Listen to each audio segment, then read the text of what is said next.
주 영광 여기 임하사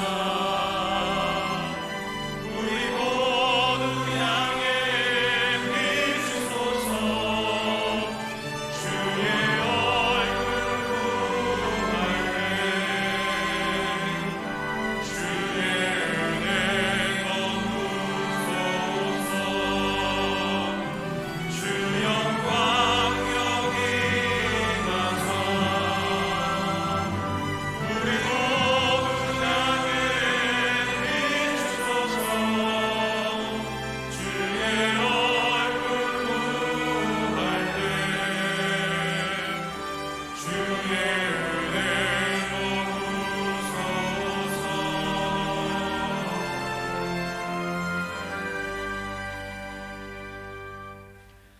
하나님은 영이시니 예배하는 자가 영과 진리로 예배할지니라.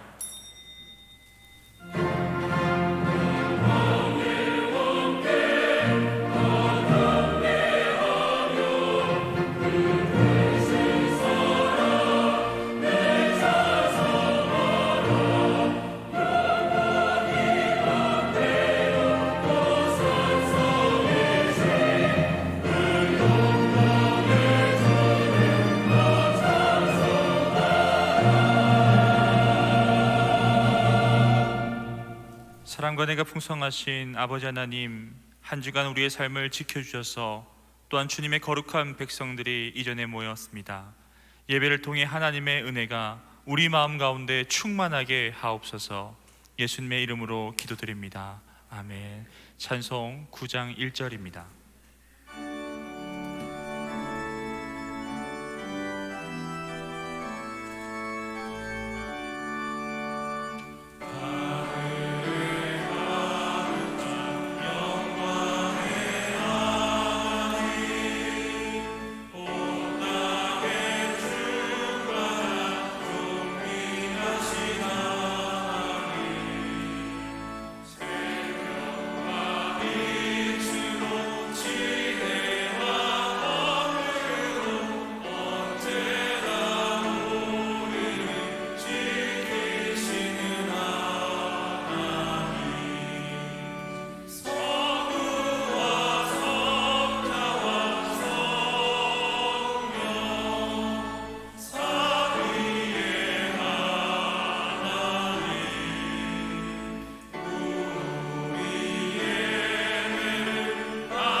전능하사 천지를 만드신 하나님 아버지를 예배하였사오며 그 외아들 우리 주 예수 그리스도를 믿사오니 이는 성령으로 잉태하사 동정녀 마리아에게 나시고 본디오 빌라도에게 고난을 받으사 십자가에 못 박혀 죽으시고 장사한 지 4일 만에 죽은 자 가운데서 다시 살아나시며 하늘에 오르사 전능하신 하나님 우편에 앉아 계시다가 저리로서 산자와 죽은 자를 심판하러 오시리라. 성령을 믿사오며 거룩한 공예와 성도가 서로 교통하는 것과 죄를 사하여 주시는 것과 몸이 다시 사는 것과 영원히 사는 것을 믿사옵나이다. 아멘.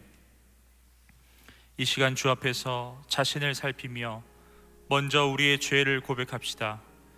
죄로 물든 우리의 몸과 마음을 하나님 앞에 내려놓고 회개하며 기도합시다. 기도하겠습니다. 사랑과 은혜가 풍성하신 아버지 하나님, 주님께서 불러주셔서 귀한 성일에 주의 거룩한 백성들이 이전에 모였습니다. 하나님 우리의 삶이 늘 좋고 죄만은 있으시고 주님께서 사랑해 주시고 찾아서 주시고 그래서 나올 수 있습니다. 우리의 중고한 죄를 깨끗하게 하시고 우리의 신경을 예배 가운데 말씀을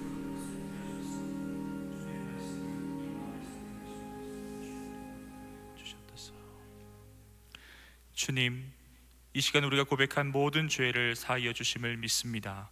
예수님의 이름으로 기도드립니다. 아멘. 다 같이 성시교독 하시겠습니다. 땅과 거기에 충만한 것과 세계와 그 가운데 사는 자들은 다 여호와의 것이로다. 여호와께서 그 터를 바다 위에 세우시며 강들 위에 건설하셨도다. 여호와의 산에 오를 자가 누구며 그의 거룩한 곳에 설 자가 누구인가? 곧 손이 깨끗하며 마음이 청결하며 뜻을 허탄한 데에 두지 아니하며 거짓 맹세하지 아니하는 자로다. 문들아 너희 머리를 들지어다. 영원한 문들아 들릴지어다. 영광의 왕이 들어가시리로다. 영광의 왕이 누구시냐? 만군의 여호와께서 곧 영광의 왕이시리로다. 아멘. 자리에 앉으시겠습니다.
찬송 337장입니다.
사랑과 은혜가 풍성하신 하나님 아버지, 거룩한 주의 날 사랑하는 성도들 주의 몸된 제단에서 예배드릴 수 있게 해주신 은혜를 감사드립니다. 지난 한 주간 이웃과 자매를 사랑하지 못하고 타인의 허물을 용서하지 않고 마음으로 정죄하고 판단하고 미워하며 지은 모든 죄 주님 앞에 나와 고백하오니 용서하여 주시옵소서.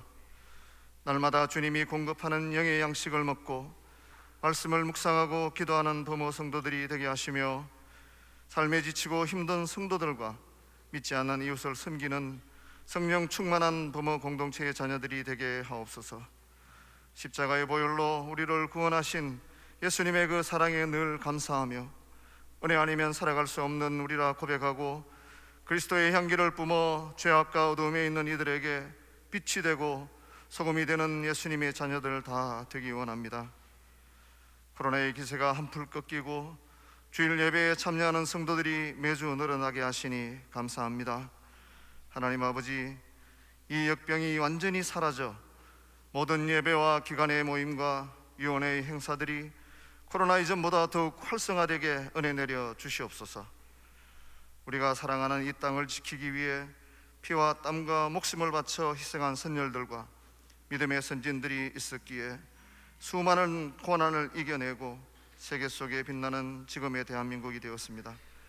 우리들은 그들의 숭고한 희생을 잊지 않고 계승하게 하여 주시옵소서. 역사의 주인 되신 주님, 이 땅의 6.25 동란과 일제강점과 같은 암울한 역사가 되풀이되지 않게 주님 보호하여 주시옵소서.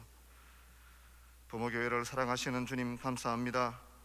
우리 교회가 이 지역 사회의 구원의 방주가 되게 하시며 땅끝까지 내 정인이 되라 하신 명령을 행하는 교회 되게 하옵소서.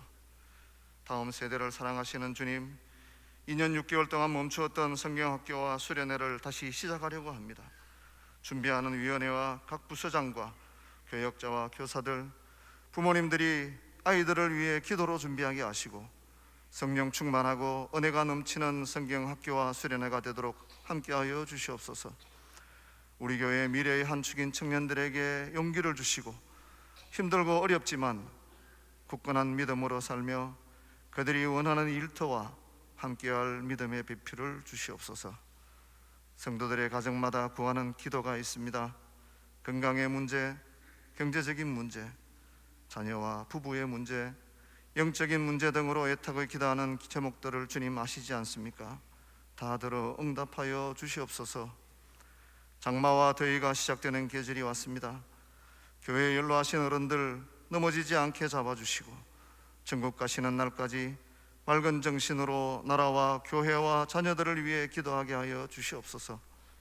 안식월 중인 담임 목사님, 동사 목회 중인 이지훈 목사님과 함께 동역하시는 부교역자들과 먼 곳에서 주님을 전하는 선교사님들에게 영육의 강건함을 주셔서 양들을 안전하게 보호하는 목자의 역할을 잘 감당케 은혜 내려 주시옵소서. 오늘도 말씀을 들고 다니 서신 목사님께 성령님 함께 하시어 선포되는 말씀이 살아있고 운동력이 있어 우리들의 삶과 영이 회복되는 성령 충만한 말씀이 되게 하옵소서. 샬롬 찬양대의 찬양을 기쁘게 받으신 주님, 대원들의 수고를 축복하여 주시고 오늘 이 예배를 위해 보이지 않는 곳에서 수고하는 모든 손길들을 축복하여 주시옵소서.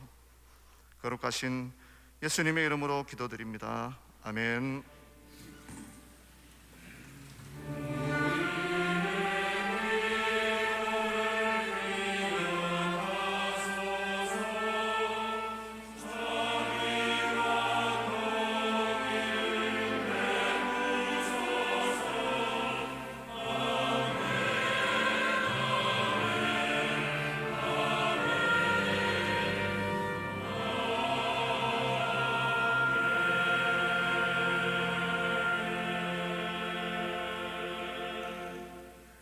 다 같이 준비하신 예물 드리겠습니다.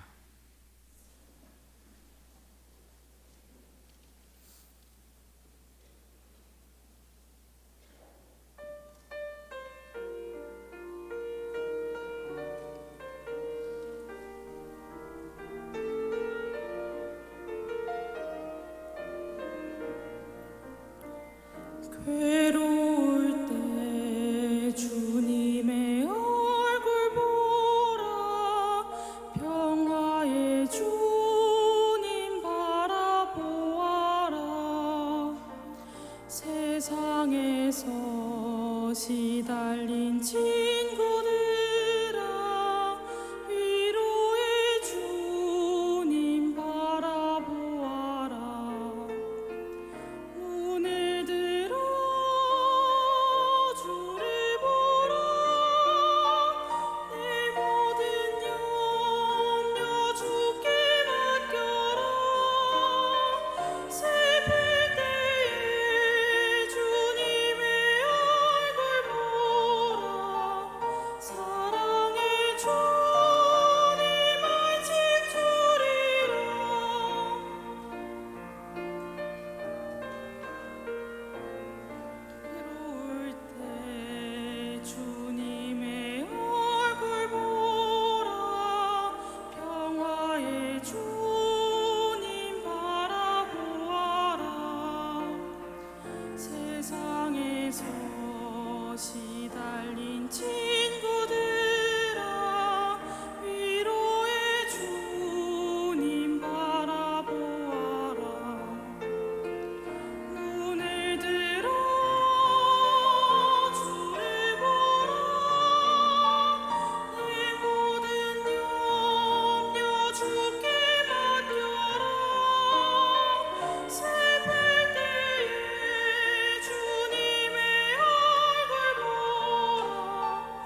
아멘. 다 같이 봉헌하시겠습니다.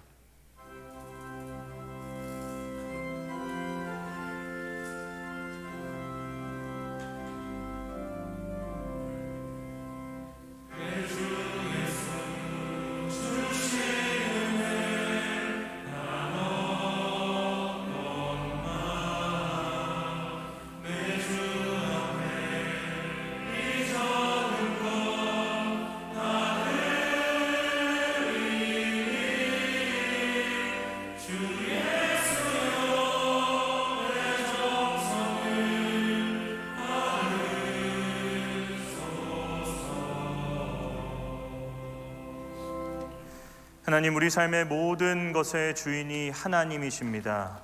우리의 삶을 보이지 않는 손과 보이지 않는 인도하심으로 지금까지 붙드시고 이 자리에서 주님을 예배하고 찬양할 수 있는 자로 세워주심에 감사드립니다. 하나님, 괴로울 때마다 눈을 들어 바라볼 수 있는 하나님이 계시다는 것이 우리 마음에 큰 위로가 되게 하여 주시고, 아버지, 주께 드린 이 예물들이 하나님을 사랑하고 연약한 이웃을 사랑하는 일에 주의 뜻대로 아름답게 쓰여질 수 있게 축복하여 주시옵소서. 하나님, 2년 반 만에 우리 주일학교 여름 수련회가 진행이 됩니다.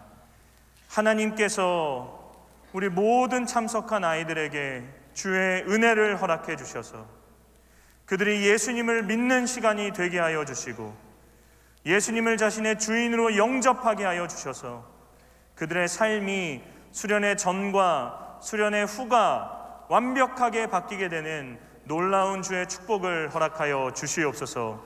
하나님, 삶의 연약함과 공고함으로 신음하고 괴로워하는 성도님들 계십니다. 주님께서 위로하여 주시고 주님께서 찾아가 주시고 어루만져 주시고 힘을 주시고 함께 해주셔서 외롭고 고독한 그 시간을 주님 믿는 믿음 안에서 이겨내어 결국 돌아보며 하나님께 영광과 감사의 간증을 올려드릴 수 있도록 주님 함께하여 주시옵소서. 감사하며 예수님의 이름으로 기도합니다. 아멘.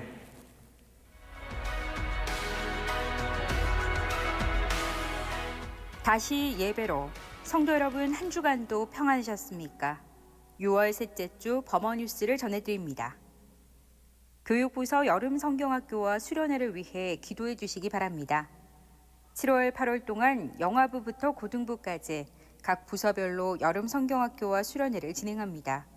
2년간 코로나로 축소해 진행했던 여름 성경학교와 수련회를 이전처럼 진행할 계획입니다. 많은 관심과 기도를 부탁드립니다. 주보에 넣어드린 기도카드를 보며 하루에 한 번씩 기도해 주시기 바랍니다. 말씀 기도 캠프 참가자를 모집합니다. 8월 1일 월요일부터 3일 수요일까지 2박 3일 동안 경주 교원 드림센터에서 말씀 기도 캠프를 진행합니다. 신청 마감이 얼마 남지 않았습니다. 참가를 희망하시는 성도님들께서는 교회 홈페이지 배너나 산돌 서점에 비치해 놓은 신청서를 작성해 신청하시면 됩니다. 범물복지관 급식사역을 다시 시작했습니다. 그동안 코로나로 인해 잠시 중단될 수밖에 없었던 범물복지관 급식사역을 지난주부터 다시 시작했습니다. 지난 11일 사회봉사위원회에서는 은혜로운 찬양과 이주 목사님의 말씀, 그리고 따뜻한 도시락으로 300여 분의 어르신들을 섬기는 시간을 가졌습니다. 수고해 주신 모든 분들께 감사드립니다. 발달장애인 모임인 꿈 드림팀 예배를 다시 시작했습니다. 대상은 20세 이상 성인 발달장애인이며 매월 둘째 주일 12시 10분 갈릴리 103호에서 드립니다. 많은 관심과 격려를 부탁드립니다. 이상으로 6월 셋째 주 범어뉴스를 마칩니다. 성도 여러분, 고맙습니다. 네, 한 주간 잘 지내셨습니까? 네, 주보를 보시면 주보 안에 이런 속지가 하나 있습니다. 저희는 이것을 기도카드로 이렇게 정의 내렸는데요. 앞에 보시면 저희 교육부서 수련회 일정이 앞에 적혀 있습니다. 뒷면을 보시면 공통의 4가지의 기도 제목이 적혀져 있습니다. 여러분 간곡히 부탁드립니다. 하루에 한 번씩 이 기도 제목을 가지고 우리 주일학교 여름 수련회를 통해 우리 아이들이 정말 예수님을 만나게 되고 또 귀하게 주의 나라에 쓰임받는 아이들이 되기를 위해서 기도해 주시기를 부탁드립니다. 오늘 저희 교회에 새롭게 오신 귀한 성도님들 계십니다. 추연옥 성도님, 앙윤정 성도님 계십니다. 한번 자리에서 일어나 주실 수 있으실까요? 네, 저 뒤에 계시는데요. 네, 우리 뒤에 바라보시면서 박수로 한번 격려하겠습니다. 너무 환영합니다. 잘 오셨습니다. 감사합니다. 자리에 앉아주시면 됩니다.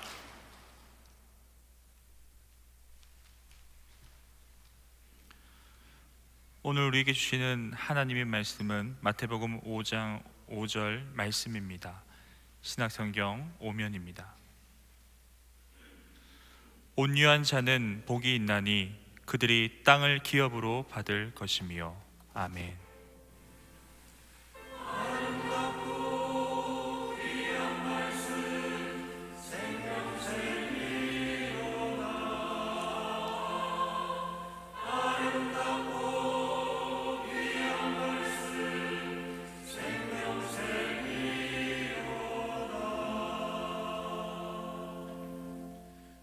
아멘. 우리 앞뒤에 좌우에 계신 분께 이렇게 인사하겠습니다. 사랑합니다. 축복합니다. 사랑합니다. 축복합니다.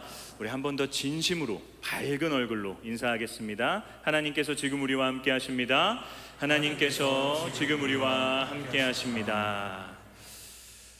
네, 오늘은 성도님들과 함께 이 천국 백성이 가져야 되는 모습이죠, 온유함에 대해서 좀 살펴보기를 원합니다. 오늘 말씀을 통해 하나님께서 우리에게 깨닫게 하시고 또 느끼게 하시고 깨닫고 느낀 것들을 삶에서 실천할 수 있는 결단도 허락해 주시기를 우리 주님의 이름으로 간절히 축원합니다. 여러분, 오늘 본문에서 예수님께서 말씀하시는 이 온유함이란 어떤 것일까요? 여러분, 무엇인가 또는 누군가가 온유하다라고 하면 어떤 이미지가 떠오르시나요? 뭔가 이렇게 부드럽고 또 착하고 되게 거칠지 않고 이렇게 늘 빙긋 웃는 어떤 그런 이미지가 떠오르실 것입니다. 제가 이 온유함에 대해서 이렇게 생각을 했을 때 제 머릿속에 떠올랐던 한 인물이 있어요.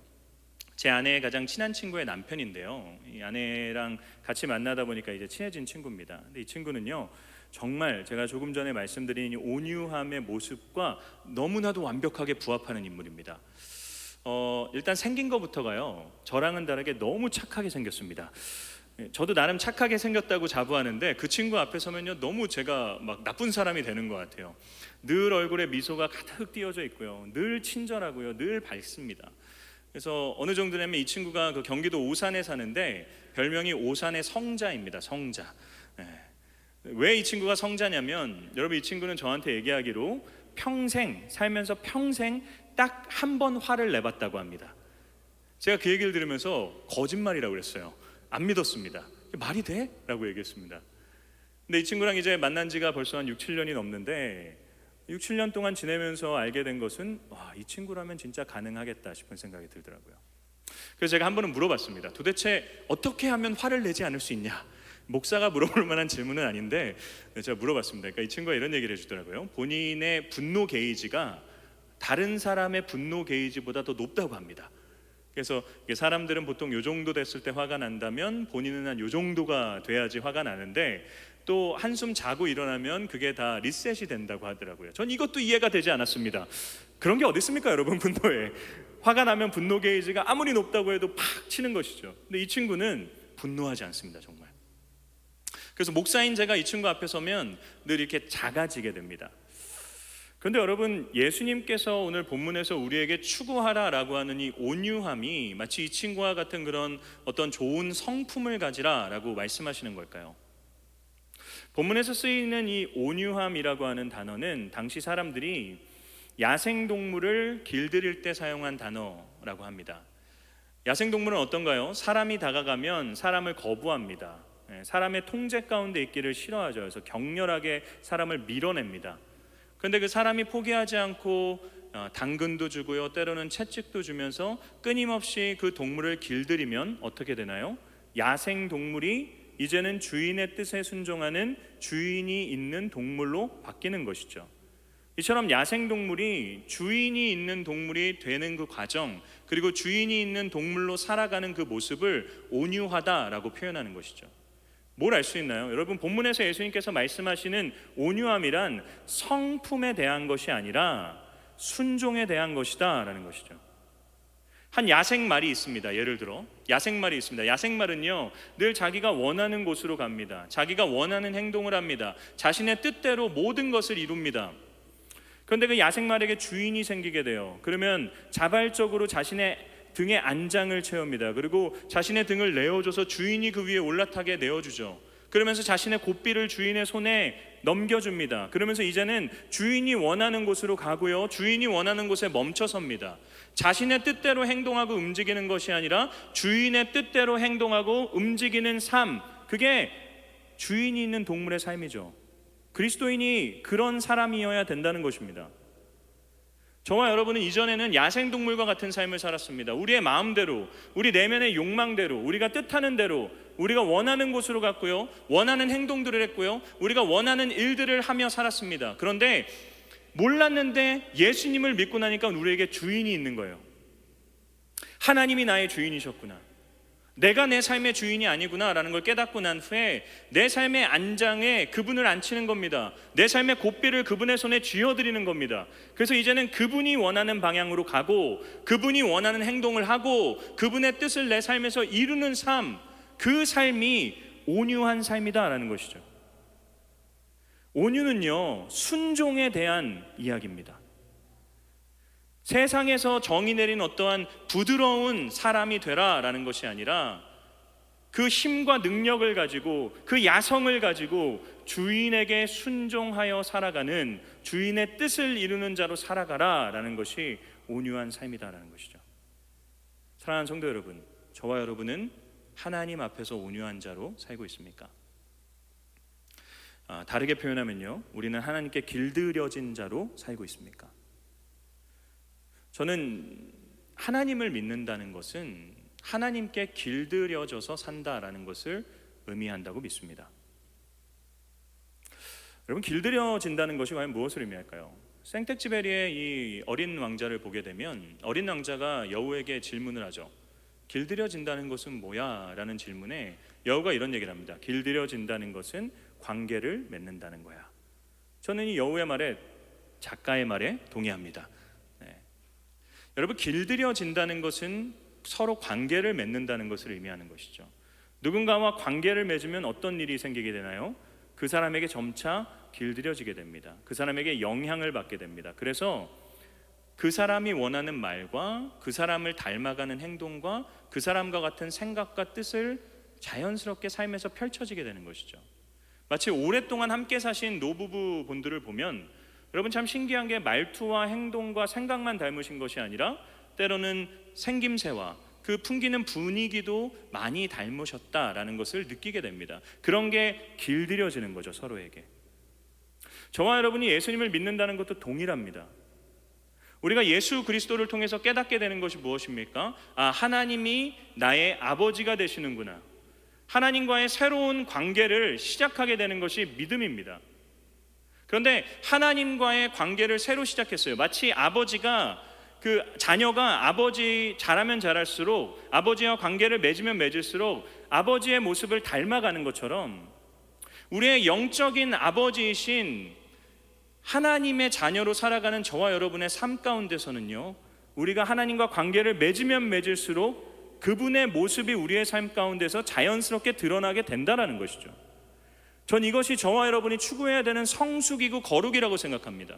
나의 최선이 아니에요. 나의 노력이 아닙니다. 나의 열심이 아닙니다. 내가 막 주님처럼 어떻게 하겠다라는 것이 아니라 주님과 더 깊은 관계를 맺는 것입니다. 주님을 더 깊게 알아가는 것입니다. 주님의 사랑을 더 깊게 깨닫는 거예요. 주님께 영향을 받고요, 계속해서 주님께 길들여지는 과정을 겪는 것입니다. 그러면 자연스럽게 저와 여러분의 삶에 하나님처럼 말하고 하나님처럼 행동하는 길들여진 자로서의 삶의 모습이 펼쳐지는 것이죠. 여러분, 그것이 신앙생활입니다. 물론 이것은 결코 쉽지 않죠. 누군가에게 길들여져 산다는 것은 반드시 저항이 만들어지게 됩니다. 제가 요즘에 그 구두를 신은 지가 오래돼서 너무 구두가 낡아서 새롭게 구두를 하나 장만했습니다. 전에 신던 구두와 똑같은 모델을 샀어요. 저는 이 구두만 신습니다. 이게 너무 편해서요. 제 발에 맞아서. 근데 똑같은 모델의 새로운 구두를 샀는데 여러분, 그 구두에 제가 길들여지는데 많은 고통이 따랐습니다. 발 뒤꿈치가 까지더라고요. 발바닥에 물집이 잡히고요. 하다못해 구두 하나에도 길들여지는데 저희에겐 고통이 옵니다. 근데 평생을 정말 야생동물처럼 살았던, 평생을 내 마음대로 내 뜻대로 살았던 저와 여러분이 우리의 주인이신 하나님의 뜻에 순종하면서 살아간다는 것, 그분께 길들여진다는 것은 결코 한순간에 되어지는 일이 아니다라는 것이죠. 그래서 믿음은 살면 살수록 하나님께 아주 조금씩 길들여지는 과정을 의미하는 것입니다. 이전보다 오늘 더, 오늘보다 내일 더 내 삶의 아주 조그만 한 부분이라도 주님의 모습을 닮아가는 삶이 우리 삶 가운데 펼쳐지는 것이 올바른 신앙생활이고 하나님과의 올바른 관계 속에 있는 사람의 삶에 펼쳐지는 자연스러운 결과라는 것이죠. 사랑하는 성도 여러분, 저는 저와 여러분이 평생을 하나님께 길들여져 살아갈 수 있기를 주님의 이름으로 축원합니다. 그러면 하나님께 길들여져서 살아가기 위해서 저와 여러분의 삶에 필요한 것이 무엇일까요? 한 가지 되게 중요한 게 있습니다. 무엇이냐면 겸손입니다. 겸손. 하나님께 겸손한 사람만이 하나님께 길들여진 온유한 자가 될 수 있습니다. 여러분, 이게 성경의 원리입니다.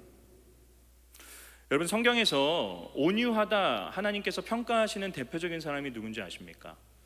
민수기 12장 3절 말씀을 한번 읽어볼까요? 읽겠습니다. 시작. 이 사람 모세는 온유함이 지면의 모든 사람보다 더하더라. 아멘. 하나님이 직접 모세에 대해서 어떻게 평가하시나요? 이 모세는 지면에 있는 살아가는 모든 사람들보다 더 온유한 자다. 온유하다 모세가라는 것이 모세가 더 착하다라는 것을 의미하는 것이 결코 아닙니다. 왜 하나님께서 모세를 더 온유하다라고 평가하신 걸까요? 민수기 12장 7절인데요. 제가 읽어드리겠습니다. 내 종 모세와는 그렇지 아니하니 그는 내 온 집에 충성함이라. 왜 하나님께서 모세를 온유한 사람이다, 그 세상의 어떤 사람보다도 온유하다라고 평가하셨습니까? 세상에 있는 그 어떤 사람보다 모세가 하나님께 충성한 사람이었기 때문에. 다르게 표현하면 자신의 뜻과 자신의 의지를 내세우며 산 사람이 아니라 오직 하나님의 뜻에 순종하고 하나님의 뜻을 이루는 삶만을 살았던 사람이기 때문에 그를 온유하다 평가하시는 것이죠. 그런데 여러분, 모세가 정말 이렇게 온유한 사람이었나요? 모세가 이 평가를 하나님으로부터 받았던 때는 그의 나이 80세 때 있었던 일입니다. 그런데 40세 때의 모세는 전혀 온유한 자가 아니었습니다. 출애굽기 초반부의 말씀을 보면 이 모세의 40세 때의 일이 기록되어져 있죠. 애굽 병사가 히브리 노예를 이렇게 심하게 매질을 하고 채찍질하는 모습을 모세가 봅니다. 그리고 모세가 어떻게 하나요? 그를 때려 죽입니다. 그리고 그의 시체를 땅에 묻어요. 여러분, 모세는요 이 행동이 잘못된 행동이다라는 사실을 이미 인지하고 있었어요. 그래서 그 사람을 때리기 전에 주의를 살폈다고 성경이 이야기합니다. 주의를 살펴요. 이것이 건강하고 온전한 방법이 아니다라는 것을 그도 알고 있었습니다. 그런데 그럼에도 아무도 없다라는 것을 보고 그 사람을 때려 죽여서 그 사람의 시체를 땅에 묻었다라는 것은 뭘 의미하는 것이냐면 모세는 통제되지 않는 사람이었다라는 거예요. 모세는 마치 야생동물처럼 그냥 자기의 뜻과 자기의 감정에 충실한 사람이었습니다. 누구의 뜻에 순종하고요, 누구의 뜻대로 행하는 사람이 결코 아니었어요. 40세의 모세는 그렇게 자기의 뜻대로 자기가 주인이었던 사람입니다. 그런데 80세의 모세는요, 그 온유함이 지면에 있는 그 어떤 사람보다 더 대단하다 하나님께 평가를 받습니다. 하나님이 80세 때 모세를 찾아가세요. 그리고 내가 너를 통해서 이스라엘 백성들을 구원하길 원한다 말씀하셨을 때 여러분, 모세가 3번이나 거절합니다. 거절했던 이유가 무엇 때문인 줄 아십니까? 하나님, 사람들이 내 말을 안 들을 겁니다. 하나님, 나는 말을 잘 못하는 사람입니다. 하나님, 나는 하나님께 보냄받을 만한 사람이 아닙니다. 보냄받을 만한 사람을 보내주십시오. 모세의 고백 속에 담겨져 있는 자기 자신을 바라보는 인식이 어떻습니까? 나는 하나님이 시키신 일을 감당할 수 있는 능력을 가진 자가 아닙니다. 40세 때의 모세는 내가 원하면 얼마든지 내 뜻대로 내가 원하는 일들을 이룰 수 있다라고 하는 자신감을 가지며 살았는데 80세 때의 모세는 나는 나의 힘과 능력으로 할 수 있는 것이 아무것도 없습니다라는 고백하는 삶으로 바뀌었습니다. 어떻게 가능했을까요? 40년의 광야 생활 때문에. 여러분, 저는요 겸손이 이것이다 라고 생각합니다. 겸손은 하나님, 나는 하나님의 도움 없이는 아무것도 할 수 없는 사람입니다. 여러분, 이 고백이 겸손입니다. 이게 하나님 앞에서의 겸손이에요. 내게 돈이 있습니다. 내게 능력이 있습니다. 내게 권력이 있습니다. 내게 막 뭐든지 할 수 있는 어떤 힘이 있습니다. 건강이 있습니다. 막 인맥도 있습니다. 내 손에 모든 것들, 세상이 추구하는 모든 것들을 다 쥐고 있다라고 하더라도 하나님, 당신의 도움이 없이는 나는 한순간도 살 수 없는 존재입니다. 그걸 하나님 앞에서 고백하는 사람이 하나님 앞에서 겸손한 사람이고요, 그 고백을 하는 사람만이 하나님께 자신의 삶의 고삐를 내어드리는 온유한 삶을, 하나님께 길들여진 삶을 자연스럽게 살아갈 수 있는 것입니다. 겸손하지 않은데 온유할 수 없습니다. 여러분, 우리는 정말 하나님 앞에 겸손합니까? 사실 저와 여러분이 가장 힘든 것이 겸손함 아닌가요? 저와 여러분은요 틈만 나면 교만해지는 사람들입니다. 요즘 제 둘째 아들이 5살이 되었어요. 둘째 아들의 입에서 가장 많이 나오는 말이 뭔지 아십니까? 내가입니다. 내가. 예전에는 해주세요가 제일 많이 나왔는데 요즘에는 내가 할 거야, 내가 할 거야, 엄마가 해줄까? 아니야, 내가 할 거야. 흔히 어머니들이 이야기하는 내가병에 걸린 시기입니다. 뭐든지 다 자기가 하겠다고 해요. 근데 그렇게 뭐든지 자기가 하겠다고 하는 제 둘째 아들이 하는 일이 뭔지 아십니까? 엄마가 밥을 다 차려주면요 포크로 이렇게 반찬을 찝어서 먹는 일입니다. 엄마가 이딱자 치카치카 하자 하면 입을 벌리는 일이 끝입니다. 그 아이는 자기가 모든 걸 다 할 수 있다라고 이야기해요. 내가 할 거야, 내가 할 거야. 그런데 실상 그 아이가 할 수 있는 일은 부모의 도움 없이는 할 수 없는 지극히 작은 일에 불과하다는 것이죠. 그럼에도 자기가 할 수 있다라고 주장합니다. 여러분, 요즘 표현 중에 이런 모습을 뭐라고 표현하는지 아십니까? 근자감이라고 합니다. 근자감. 근자감은요 근거 없는 자신감입니다. 그렇게 막 자신감을 가질 수 있을 만한 근거가 없어요. 이유가 없습니다. 그런데 막 자신감을 펼치는 거죠. 저와 여러분이 딱 하나님 앞에서 이런 모습이지 않습니까? 우리는 스스로에 대한 너무 큰 환상과 기대와 확신을 갖고 있습니다. 세상에는요 어떤 기준들이 있습니다. 어떤 탁월함과 능력과 인정의 어떤 기준들이 있어요. 뭐 돈이 될 수도 있고 학벌이 될 수도 있고 어떤 지위가 될 수도 있습니다. 그런데 그런 어떤 기준을 내가 넘게 되면요 내가 탁월하다 생각합니다. 세상으로부터 내가 괜찮은 사람이다 평가받았다라고 생각을 해요. 끊임없이 우리는 교만해집니다. 마치 나의 힘으로 살아갈 수 있다라는 것처럼. 내가 이렇게 탁월하고 내가 이렇게 대단한 사람이기 때문에, 내가 인정을 받은 사람이기 때문에, 내가 높은 곳에 있는 사람이기 때문에 끊임없이 자기 자신을 교만하게 만듭니다. 그런데 우리가 우리 스스로를 교만하게 만드는 그 모든 것들은요 하나님이 바람 한번 부시면 다 날아가 버릴 수밖에 없는 지극히 작은 것들에 불과합니다. 우리는 끊임없이 스스로를 교만하게 만들죠. 그래서 하나님이요 때로는 저와 여러분의 삶을 겸손하게 만드십니다. 광야를 허락하세요. 성경을 보면 오병이어의 기적이 끝난 후에 사람들이 예수님을 왕으로 추대하려고 합니다. 그때 예수님께서 제자들을 불러요. 그리고 너희 빨리 배를 타고 강 건너편으로 먼저 건너가라. 제자들을 보내십니다. 그리고 예수님은 산 위에 올라가셔서 기도를 하기 시작하세요. 제자들이 배를 타고 떠난 시간이 오병이어는 저녁 식사 시간대였기 때문에 저녁 후였습니다. 근데 그들이 간지 얼마 되지 않아서 바다 위에서 풍랑을 만나게 됩니다. 근데 그 풍랑이 예수님께서 밤 사경, 새벽 3시에서 6시 사이인데요 그때 그들에게 찾아오실 때까지 계속해서 이어집니다. 최소한 6, 7시간을 그들은 풍랑 가운데 노출돼서 지내게 돼요. 여러분, 이런 생각 해보셨습니까? 왜 예수님께서는 그들이 풍랑 가운데 괴로움을 당하고 있을 때 찾아가셔서 풍랑을 멈추지 않으셨을까요?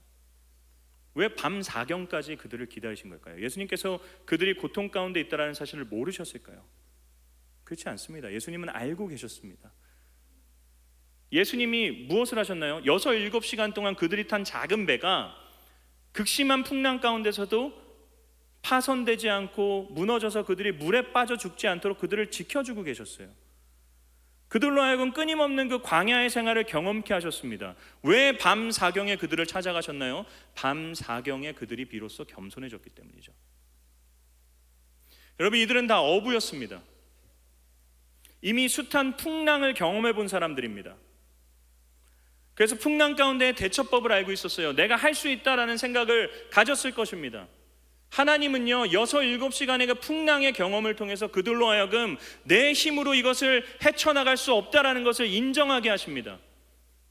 또한 여러분, 그들은 오병이어의 사건 뒤에 예수님이 왕으로 추대되면 자기들도 높은 자리에 올라갈 거다라고 하는 이런 희망에 부풀어 있던 상태였어요.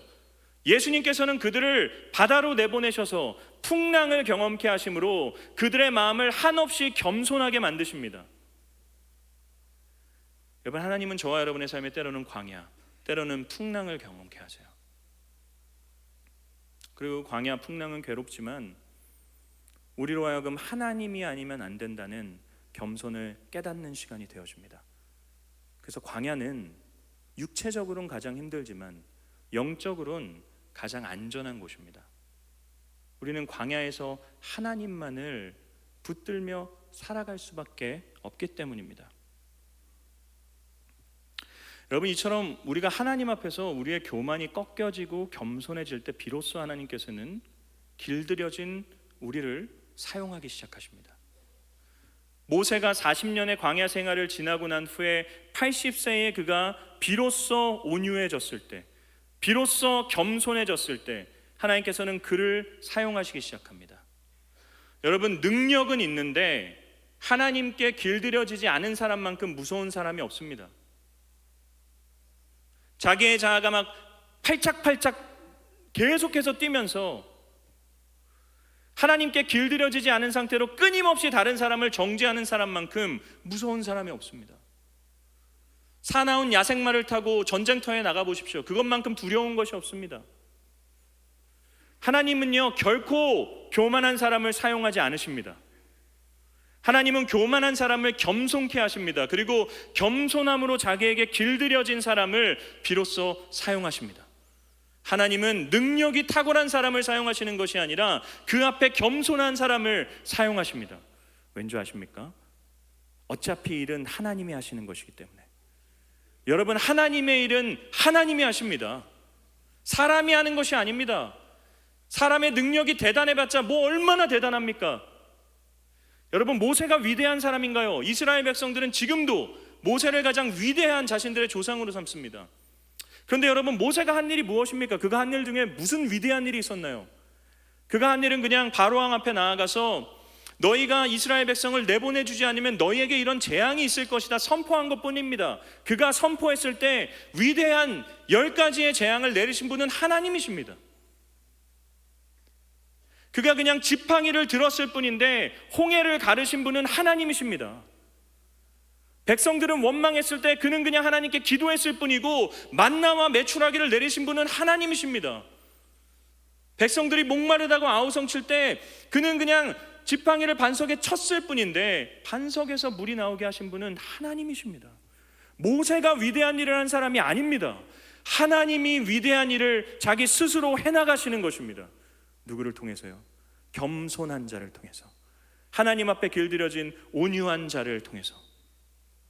여러분, 제가 늘 잊지 않고 하는 기도 제목이 뭔지 아십니까? 하나님, 나를 또 우리 범호교회를 사용하여 주옵소서.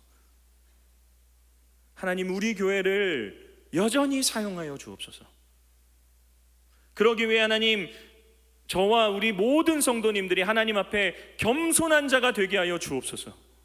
하나님의 뜻에 순종하고 하나님이 가라는 곳으로 가고 하나님이 하라는 일을 하는 겸손한 공동체가 되게 하여 주옵소서.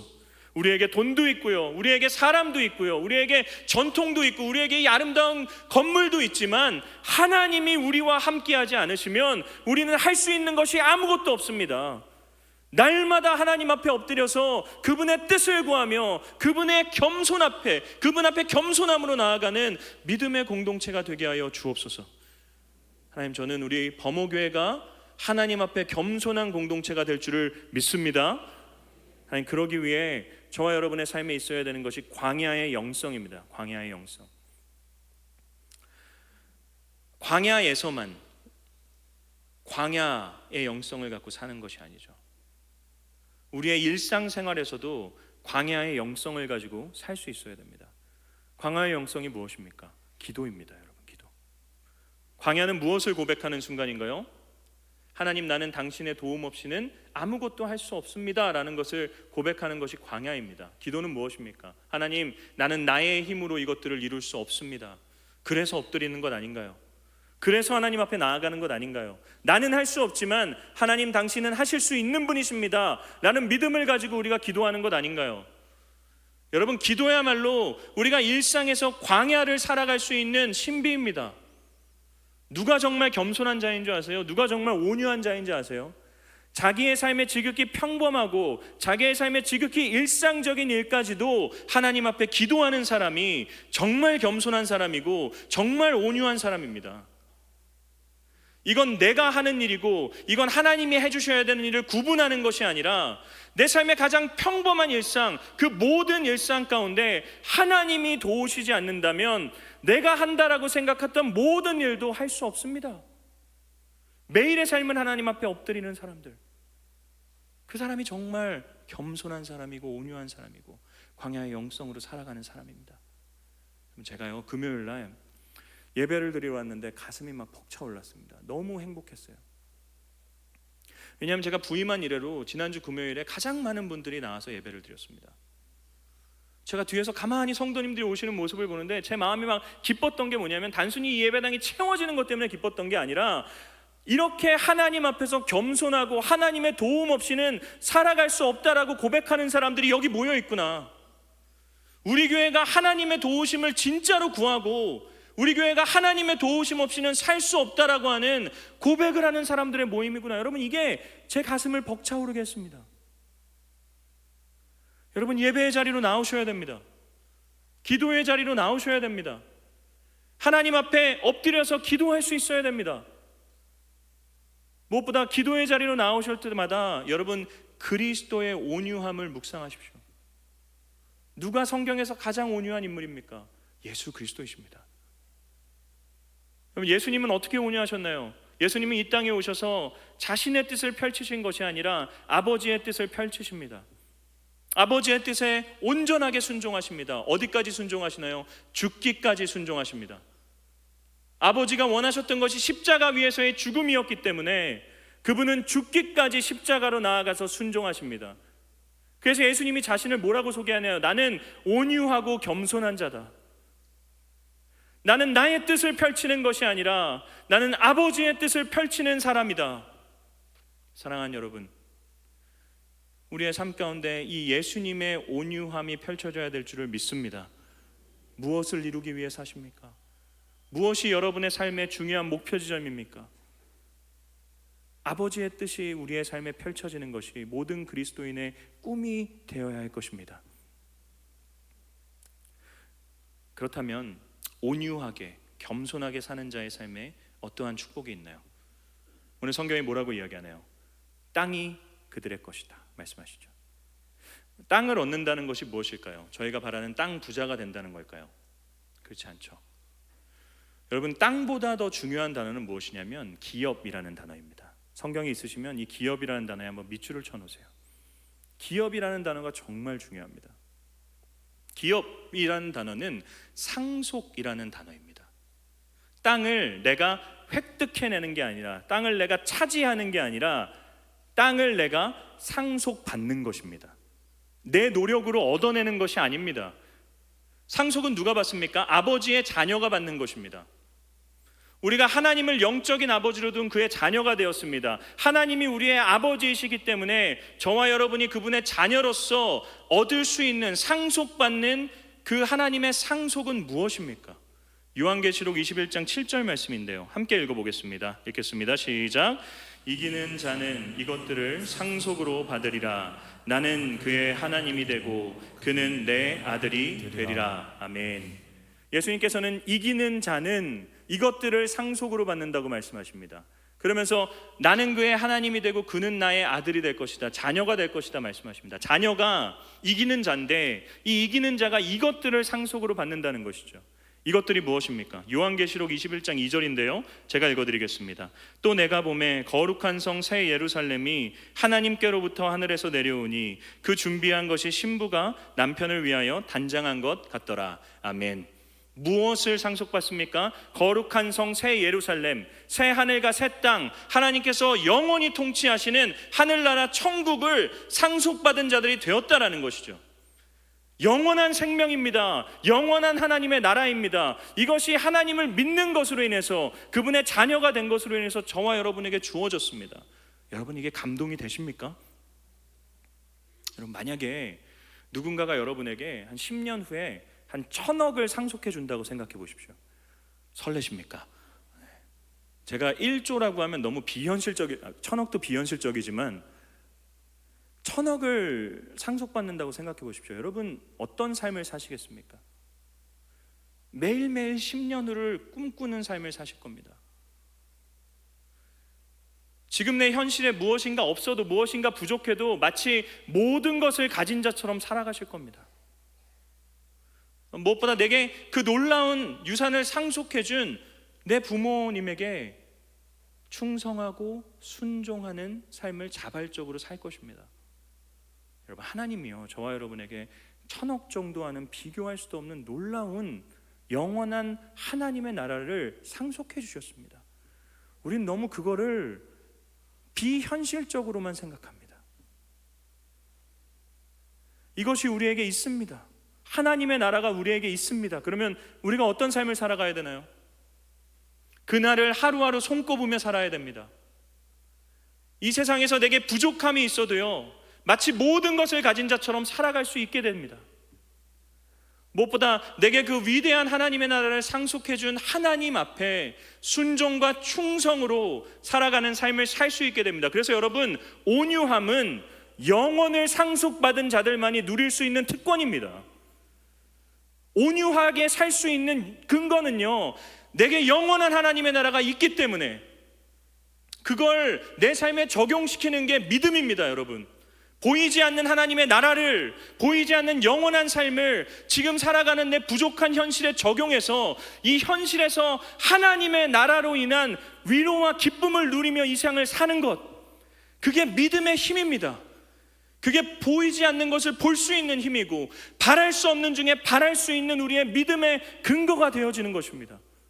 여러분, 영원을 소망하며 살고 계십니까? 이것보다 더 큰 위로가 우리에게 필요합니까, 여러분? 사랑하는 성도 여러분, 한 주간 저와 여러분의 삶에 또 결핍이 있을 것입니다. 어려움이 있을 것입니다. 고통이 있을 것입니다. 긴장이 있을 것입니다. 그러나 우리에게 영원이 있습니다. 영원한 하나님의 나라가 저와 여러분에게 주어졌습니다. 그것을 기억하면서 영원을 소망하며 내 삶에서 하나님 앞에 길들여진 자로, 그분 앞에 겸손한 자로, 그분께 쓰임받는 한 주간 우리의 삶이 될 수 있기를 우리 주님의 이름으로 축원합니다. 말씀을 마무리하시면서 함께 자리에서 일어나실까요? 우리 일어나셔서 찬양할 때, 하나님, 내가 당신 앞에 겸손한 자로 살길 원합니다. 당신에게 길들여진 자로 살기를 원합니다. 라는 믿음의 고백을 주님 말씀하시면으로 함께 찬양합니다. 주님 말씀하시면, 주님 말씀하시면 내가 나가리다. 주님 뜻이 아니면 내가 멈춰서리다. 나의 가고 서는 것 주님 뜻에 있으니, 오 주님 나를 이끌 한번 찬양합니다. 주님 말씀하시면 주님 말씀하시면 내가 나아가리다. 주님의 뜻이 아니면 내가 멈춰서리다. 나의 가고 서는 것 주님 뜻에 있으니 오 주님 나를 이끄소서. 뜻하신 그곳에 나 있기 원합니다. 이끄시는 대로 순종하며 살리니 연약한 내 영혼 통하여 일하소서. 주님 나라와 그 뜻을 위 뜻하신 그곳에 나 있길 원합니다.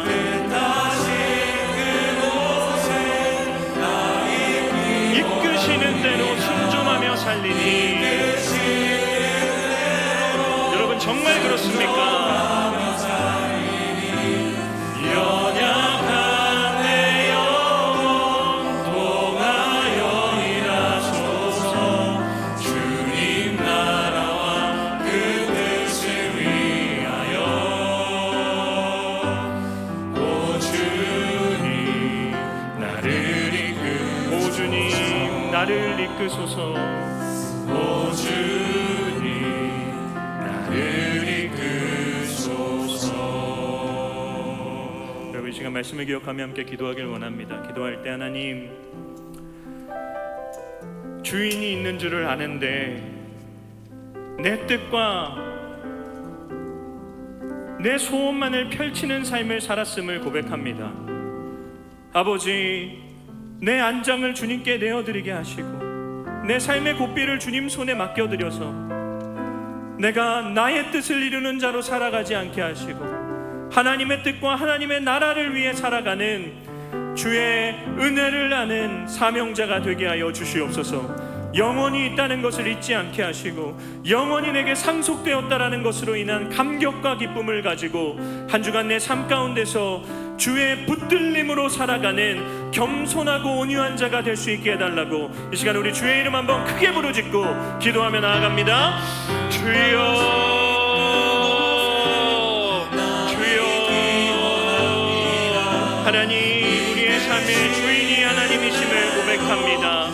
아버지 끊임없이 주인이 있음에도 나의 뜻대로 살았던 나의 의지가 살아있었던 내가 원하는 것을 아버지 추구했던 우리의 삶을 용서하여 주시옵소서.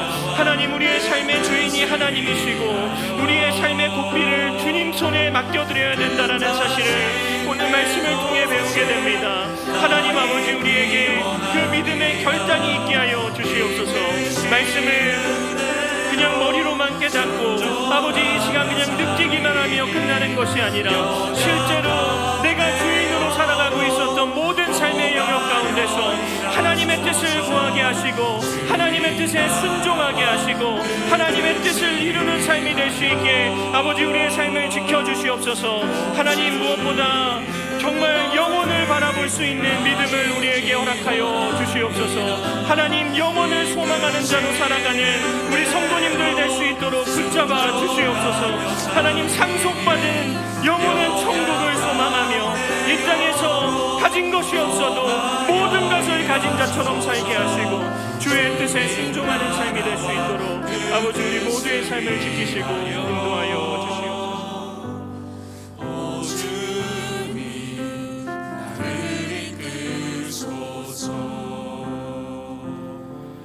하나님 주인이 있는데 마치 주인이 없는 자로 살았던 우리의 모습을 용서하여 주시옵소서.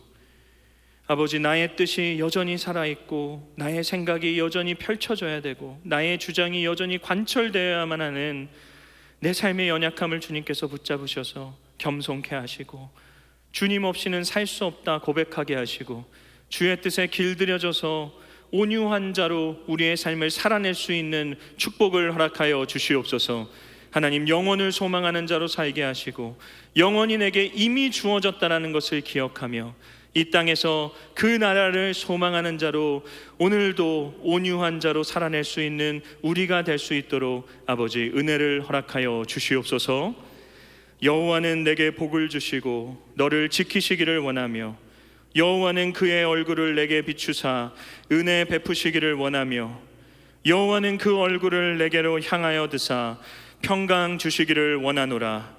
이제는 우리 주 예수 그리스도의 은혜와 하나님 아버지의 무궁하시고 다함 없는 사랑과 성령님의 위로 인도 교통 감화 충만케 하심이 하나님 없이는 한순간도 살 수 없다 겸손하게 주 앞에 길들여진 온유한 자로 살아가기로 결정하며 이 자리를 떠나는 사랑하는 성도님들의 머리 위에 그들의 시작되는 한 주간의 삶 위에 이제부터 영원까지 함께 있을지어다. 아멘.